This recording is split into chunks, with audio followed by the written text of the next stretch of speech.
नमस्कार, न्यूज 18 मध्य प्रदेश छत्तीसगढ़ देख रहे हैं आप। रायपुर से आई बड़ी खबर के साथ बुलेटिन की शुरुआत, जहां नर्सिंग छात्राओं ने जमकर हंगामा किया। छात्राओं ने डीएमई दफ्तर का घेराव भी किया है। दरअसल पढ़ाई पूरी होने के बाद भी इन्हें रजिस्ट्रेशन नंबर नहीं मिला है और रजिस्ट्रेशन नंबर नहीं मिलने से छात्राएं परेशान हैं और डीएमई दफ्तर के सामने नारेबाजी भी कर रही हैं। आपको बता दें कि डीएमई दफ्तर के बाहर इनका ये प्रदर्शन लगातार जारी है, नर्सिंग छात्र छात्राओं का।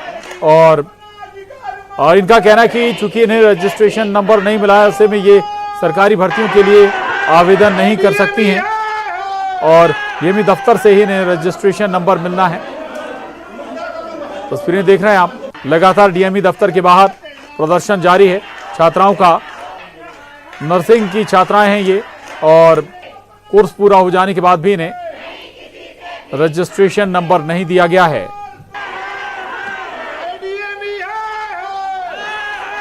रायपुर में डीएमई दफ्तर के सामने जमकर नारेबाजी चल रही है। दफ्तर का पूरा घेराव कर लिया गया है और ये नर्सिंग छात्राएं हैं जो कि अपनी मांगों को लेकर के यहाँ पहुंची हुई हैं और एक तरह से सरकार के खिलाफ, डीएमई के खिलाफ लगातार ये प्रदर्शन एक तरह से चल रहा है। और मांगे इनकी ये है कि अभी तक इन्हें रजिस्ट्रेशन नंबर नहीं मिला है और ऐसे में इनका कहना क्या है यही जान लेते हैं। मैडम, क्या परेशानी है जिसको लेकर के आपने यहाँ पर? सर, हमको रजिस्ट्रेशन नंबर चाहिए। हम लोग अभी लगातार हम लोग 2022 के बैच वाले हैं और हम लोग को कोई भी पोस्ट निकल रहा है रजिस्ट्रेशन नंबर के बिना। हम लोग को उसमें फॉर्म नहीं डाल सक रहे हैं हम लोग, तो इसलिए हम लोग को रजिस्ट्रेशन नंबर चाहिए। हम लोग रजिस्ट्रेशन नंबर के लिए यहाँ आए थे, लेकिन हम लोग को पिछले साल टेबुलेशन के बेस पे रजिस्ट्रेशन नंबर मिल गया था, लेकिन इस साल टेबुलेशन के बेस पे रजिस्ट्रेशन नंबर नहीं दे रहे हैं। हम लोग कोविड के समय के कारण से हम लोग 6 महीने ऑलरेडी पहले पीछे थे अपने बैच से और अभी हम लोग का रजिस्ट्रेशन नंबर आने में, रिजल्ट आएगा उसके बाद रजिस्ट्रेशन नंबर आएगा। रिजल्ट आ गया बट टेबुलेशन के रूप में रजिस्ट्रेशन नंबर आया है। वेबसाइट में हम लोग का रिजल्ट आया है तो उसके बेस पे पहले होता था, पहले दिए हैं लेकिन अभी नहीं दे रहे हैं। क्या कोई भर्ती निकली है क्या जिसमें? अभी चंदूलाल चंद्राकर की भी भर्ती निकली है, सीएचओ की भर्ती निकली है और हम लोग का मेन टारगेट नॉर्सेट है। अगर हमको अभी रजिस्ट्रेशन नंबर नहीं मिलेगा तो हम लोग नॉर्सेट के लिए भी बैठ भी नहीं पाएंगे। हम लोग किसी रूल्स के अगेंस्ट नहीं जा रहे हैं। हम लोग को सिर्फ ये चाहिए कि हम लोग को हमारा अधिकार मिले। हम लोग ने 4 साल मेहनत किया है, 10 लाख दे के पढ़ाई किया है और उसके बाद हमको किसी एग्जाम में बैठने भी नहीं दिया जा रहा है, तो ये बहुत गलत है। हम लोग सिर्फ अपना हक मांग रहे हैं। हम लोग को ये चाहिए कि हम लोग का रजिस्ट्रेशन नंबर इन 7 दिनों के अंदर हमको मिले, सारे स्टूडेंट्स को हमारे मिले और हम लोग सीएचओ के एग्जाम में कम से कम बैठ तो पाए। हमको सिर्फ यही चाहिए। आप देख रहे हैं कि ये तमाम जो नर्सिंग की छात्राएं हैं ये चाह रही हैं कि इनका रजिस्ट्रेशन नंबर जो है वो समय पर मिले। कुछ छात्र नेता भी हमारे पास साथ हैं। क्या कहा, कुछ बातचीत हुई क्या डीएमई से? देखिए, जिस तरीके से सीएचओ की भर्ती निकाली गई है, 800 पदों में भर्ती होना है, लेकिन सीधा छात्रों के भविष्य के साथ खिलवाड़ किया जा रहा है। ये बच्चे पढ़ाई करते हुए पास भी हो गए हैं, अब मामला अटक जाता है रजिस्ट्रेशन नंबर पर। जबकि जब कोई बच्चा पास हो जाता है तो उसको तत्काल रजिस्ट्रेशन नंबर मिल जाता है, लेकिन इनको पास होने के बाद भी रजिस्ट्रेशन नंबर नहीं दिया जा रहा है और ये जो 800 पदों की जो भर्ती है उसमें अब ये भर्ती से वंचित हो जाएंगे। मतलब सीधा इनके भविष्य के साथ खिलवाड़ किया जा रहा है। ये छत्तीसगढ़ के स्थानीय लोग हैं, यहाँ के निवासी है। अगर ये सीएचओ का एग्जाम का पेपर नहीं दिलाएंगे तो फिर कौन दिलाएगा? आज इसीलिए हम लोग मांग करने आए हैं कि हमको जल्द से जल्द रजिस्ट्रेशन नंबर दिया जाए। बिल्कुल, रजिस्ट्रेशन नंबर की मांग है और इसलिए ये जो तमाम छात्राएं हैं वो यहाँ तक पहुंची हुई हैं। दफ्तर का पूरा घेराव कर लिया गया है, पुलिस भी मौके पर पहुंची हुई है। हालांकि इन्हें भीतर जाने के लिए अनुमति नहीं मिली है, लेकिन जिस तरह से ये पूरा माहौल दिखाई दे रहा है कि छात्राएं भी अड़ी हुई हैं कि जब तक इनकी मांगे पूरी नहीं होती और 7 दिन की मोहलत दी गई है, 7 दिन के भीतर रजिस्ट्रेशन नंबर मिल जाए, क्योंकि 14 तारीख तक ये अपना फॉर्म भर सकती है, उसके बाद इन्हें फॉर्म भरने का भी मौका नहीं मिलेगा। तो फिलहाल जिद पर अड़ी हैं और लगातार यहाँ पर उनका प्रदर्शन जारी है। कैमरा पर्सन इमरान कुरैशी के साथ देवव्रत भगत, न्यूज 18 रायपुर। और बीजापुर से बड़ी खबर इस वक्त की, सिलगेर के पास पहाड़ी नाले में एक जवान बह गया है। कोबरा बटालियन का ये जवान था जो नाले में बह गया। गश्ती के लिए ये सभी कोबरा जवान निकले थे। जवान का अब तक कोई सुराग नहीं मिल पाया है। कोबरा जवान का नाम आर सूरज बताया जा रहा है और केरल का रहने वाला था आर सूरज। लापता जवान की तलाश में अभी भी जो साथी जवान हैं और ग्रामीण हैं वो खोजबीन कर रहे हैं। जिले में लगातार दरअसल बारिश हो रही है और इसी वजह से जो नदी नाले हैं वो उफान पर आ गए हैं और इस हादसे की पुष्टि भी डीआईजी सीआरपीएफ ने कर दी है। न्यूज 18 संवाददाता सत्यनारायण चांडक हमारे साथ जुड़ गए हैं। सत्यनारायण, क्या जानकारी अभी तक मिल पाई है लापता जवान की? क्या कोशिशें जारी हैं की जा रही हैं उसे खोजने की? जी, आपको बता दूं कि सुबह से जो है सीआरपीएफ के जवान हैं, उसके साथ में जो ग्रामीण हैं आसपास के इलाके के, वो लगातार सुबह से जो है जवान की खोजबीन में लगे हुए हैं। क्योंकि नाला जो है बरसाती नाला है और कल रात में बीजापुर जिले में रिकॉर्ड तोड़ बारिश दर्ज हुई है। 142 मिलीमीटर बारिश दर्ज हुई है, जिसके चलते जो है नाला उफान पे था। और सुबह सुबह जवान जब सर्चिंग करके वापस लौट रहे थे तो नाला से जो है जवान जब गुजर रहे थे, इसमें से एक जवान सूरज आर नाम है, केरल निवासी है, 210 कोबरा का जवान है, वो जो है बहाव में बह गया। जिसके बाद जो है लगातार अभी तक जवान खोजबीन कर रहे हैं, लेकिन अभी तक जो है जवान का किसी प्रकार का सुराग नहीं लगा। जी, अभी तक कोई सुराग नहीं लगा है। लेकिन सत्यनारायण, क्या कोई लापरवाही हम कहें कि यहाँ पर हुई है? जब अगर नाला चढ़ा था तो फिर ऐसे में क्या वाकई में नाला पार करना चाहिए था, या फिर जो एहतियात बरतना चाहिए उसमें कोई कमी रह गई? आज बता दूं आपको कि जो इलाका है काफी पहाड़ी वाला इलाका है, घने जंगल इलाका है। लेकिन जो जानकारी मिली थी कि जब रात को फोर्स वहां से गुजरी थी तो पानी जो है नाले में कम था। जैसे ही वापस फोर्स होती तो हो सकता है, क्योंकि बरसाती नाला अक्सर जो है बहुत कम समय में जो है उफान पे रहता है, बहुत कम समय में पानी जो है निकल जाता है। तो अंदाज नहीं रहा होगा, क्योंकि काफी जवान जो है वहां से निकल चुके थे। उस दौरान जो है ये जवान वहां से जो है फिसल गया और पानी के बहाव में बह गया। हालांकि कहना मुश्किल होगा कि इसमें किसी प्रकार की लापरवाही होगी, क्योंकि अभी अधिकारी जो है कुछ कहने से बच रहे हैं। फिलहाल जो है वहाँ पर रेस्क्यू ऑपरेशन जारी है, वहाँ पर जवान लगातार जो है जवान की तलाश में लगे हुए हैं और ग्रामीण भी साथ में जो है नाले में तलाश में लगे हुए हैं। जी, शुक्रिया सत्यनारायण जानकारी। और खबर कोरबा से है। बड़ी खबर है, SECL कर्मचारी की पत्नी और बेटी की लाश मिली है कोरबा में। पत्नी और बेटी की खून से ये लथपथ लाश है, शव है। मां बेटी की लाश मिलने से कुसमुंडा में सनसनी फैल गई। मौके पर पुलिस पहुंची हुई है, जांच में भी जुट गई है पुलिस। कुसमुंडा थाना क्षेत्र के SECL कॉलोनी का ये मामला है। तो ये बड़ी खबर है कोरबा से, जहां SECL के कर्मचारी की पत्नी और बेटी का शव बरामद हुआ है। दोनों शव खून से लथपथ बताए जा रहे हैं और मौके पर पुलिस भी हालांकि पहुंची है, छानबीन में जुटी है। क्या इसके पीछे वजह हो सकती है, कौन इसके पीछे हो सकता है? और ये जो पूरा घटनाक्रम है कुसमुंडा थाना क्षेत्र के SECL कॉलोनी का बताया जा रहा है।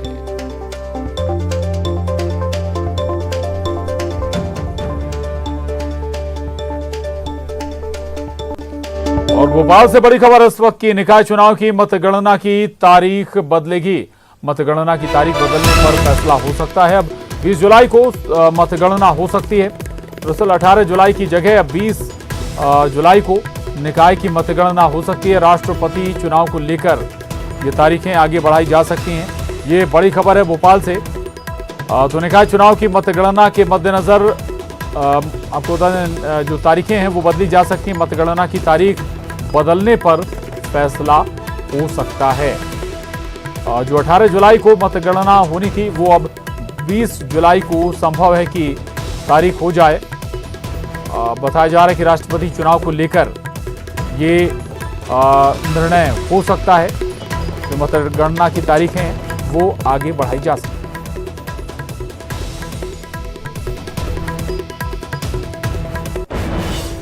और शहर में हो रही लगातार बारिश के कारण दुर्ग के शिवनाथ नदी का जलस्तर बढ़ गया है। जलस्तर बढ़ने की वजह से शिवनाथ नदी का मेमरा एनीकट पूरी तरह से छलक उठा है। एनीकट के 2 फीट ऊपर से पानी बह रहा है और इस वजह से एनीकट के ऊपर से आने जाने वाले लोगों के लिए प्रतिबंध लगा दिया गया है और बैरिकेडिंग कर रास्ते को बंद कर दिया गया है। रपटा बंद तो कर दिया गया, लेकिन रपटा के आसपास ना तो सुरक्षा गार्ड हैं और ना ही सुरक्षा के कोई इंतजाम किए गए। मोगरा जलाशय से 6000 क्यूसेक पानी छोड़े जाने के बाद में आज शिवनाथ नदी का महमरा एनीकट पूरी तरह से छलक उठा है। 2 फीट ऊपर से पानी बह रहा है। देख सकते हैं कि कितना खूबसूरत नज़ारा आज यहाँ पर देखने के लिए मिल रहा है। सीज़न में ये पहली बार हुआ है जब शिवनाथ नदी का महमरा एनीकट पूरी तरह से छलक उठा है। किसी भी खतरे को देखते हुए इस रपटे को बंद कर दिया गया है। लोगों से अपील की जा रही है कि इस रपटे का उपयोग बिल्कुल भी ना करें और कोई भी खतरा उत्पन्न ना हो, इसके लिए यहाँ पर बैरिकेडिंग लगाकर बंद कर दिया गया है। आपको बताना चाहूँगा कि मोगरा जलाशय से ही शिवनाथ नदी में पानी छोड़ा जाता है और जब 2 दिन लगातार बारिश हुई है, ऐसे में वहाँ से जो है पानी छोड़ा गया है। तो इस तरह से पानी पूरी तरह से लबालब हो गया है, कोई भी खतरा ना हो इसके लिए रपटे को बंद कर दिया गया है। और इस पूरे मनोरम दृश्य का आनंद उठाने के लिए लोग दूर दूर से यहाँ पर पहुँच रहे हैं और एक तरह से पिकनिक जैसा ये स्पॉट बन गया है, क्योंकि शहर से नज़दीक होने के कारण लोग जल्दी यहाँ पर पहुँच जाते हैं और जब मौसम खुल जाता है तो ये काफ़ी सुहाना दृश्य बन जाता है। इस वजह से यहाँ पर लोगों के भी पहुँचने का सिलसिला जारी है। प्रशासन ने ये रपटे को बंद तो कर दिया है, लेकिन प्राइवेट स्कूल सुविधाओं से लैस हैं, वहीं दूसरी तरफ आज भी रायपुर के सरकारी स्कूलों में बच्चे जमीन पर तालपत्री बिछाकर पढ़ने को मजबूर हैं। ऐसे ही हालात हैं लालपुर के सरकारी स्कूल के, जहां का जायजा लिया हमारे सहयोगी ममता लांजीवार। छत्तीसगढ़ में इन दिनों सबसे ज्यादा अगर शिक्षा व्यवस्था में बात की जाए तो सबसे ज्यादा जो चर्चा हो रही है वो स्वामी आत्मानंद स्कूलों की हो रही है, चाहे वो इंग्लिश मीडियम स्कूल हो चाहे हिंदी मीडियम स्कूल हो। वहां पे जो व्यवस्थाएं हैं वो खासतौर पे इस तरह से व्यवस्थाएं हैं कि अब जो हाई फाई क्लास के जो लोग हैं वो भी ये कहा जा रहा है कि इंग्लिश मीडियम जो प्राइवेट इंग्लिश मीडियम स्कूलों से अपने बच्चों को वहां पर कोशिश करते हैं, उनकी कोशिश ये लगी रहती है कि वहां पर एडमिशन मिल जाए। लेकिन वहीं दूसरी तरफ अगर हम बात करें तो तमाम जो पुराने स्कूल हैं, सरकारी जो हिंदी माध्यम के स्कूल हैं, वहां पर व्यवस्थाएं अभी भी उसी तरीके की है। तो सवाल इस बात को लेकर उठता है कि स्कूल तो दोनों ही सरकारी हैं, तो क्या धीरे धीरे यहां पर भी व्यवस्था नहीं बदलनी चाहिए।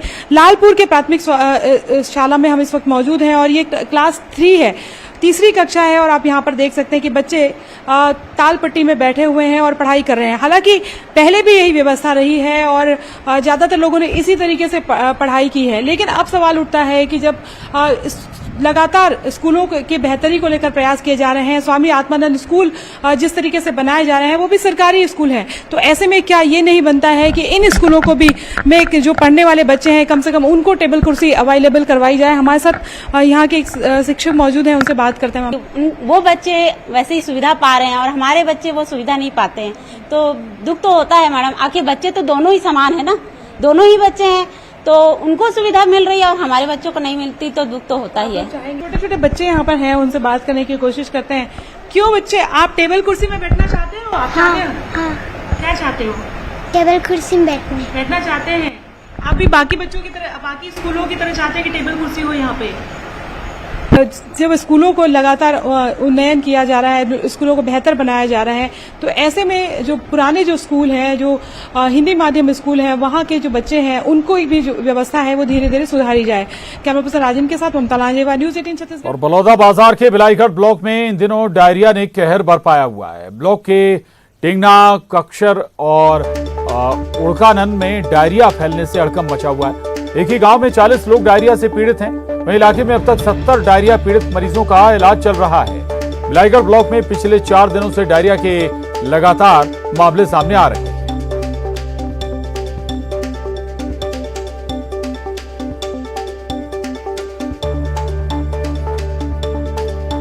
बलौदा बाजार में लगातार डायरिया के मामले सामने आए हैं। इतना ही नहीं, एक ही गांव में 40 लोग डायरिया से पीड़ित हो गए हैं। वहीं इलाके में अब तक 70 डायरिया पीड़ित मरीजों का इलाज चल रहा है। खबर बलरामपुर से। बलरामपुर के ग्राम पंचायत सवनी के माध्यमिक शाला में बच्चों को 3 दिन से मिड डे मील नहीं मिल पा रहा है। समूह के लोग और रसोइयों की आपसी खींचतान की वजह से बच्चों को पोषण आहार नहीं मिल पा रहा। शाला के रसोइयों का आरोप है कि लकड़ी नहीं मिलने से और पेमेंट ना मिलने पाने से खाना नहीं बन पा रहा है। कलेक्टर ने मामले में जांच करने की बात कही है।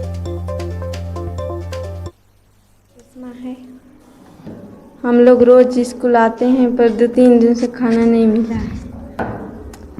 आलू और सोयाबीन बरी 3 दिन से। ग्राम सवनी से मैं बोलत हूँ, रसोईया हूँ। 3 दिन से हमें खाना नहीं बनात, मन लकड़ी मिलत ही ना हमें के पैसा मिलत ही। और लकड़ी के बारे हमें बात करिल तो कह दो कि नहीं तो तुहन के हमें निकाल देखो नौकरी से। के द्वारा इस बात के संबंध में मुझे जानकारी दी गई है। तत्काल डीओ सबको भी बताया गया है। मुझे ये बताया गया कि वहाँ के रसोई जितने भी लोग हैं उनको शायद पेमेंट ना मिलने की वजह से ये बात आई है। इसमें शासन से भी हम लोगों ने अनुमति मांगा है और बीच में ये बात भी आई थी कि आईएफएससी कोड गलत होने की वजह से उनको लगातार पेमेंट नहीं जा रहा है।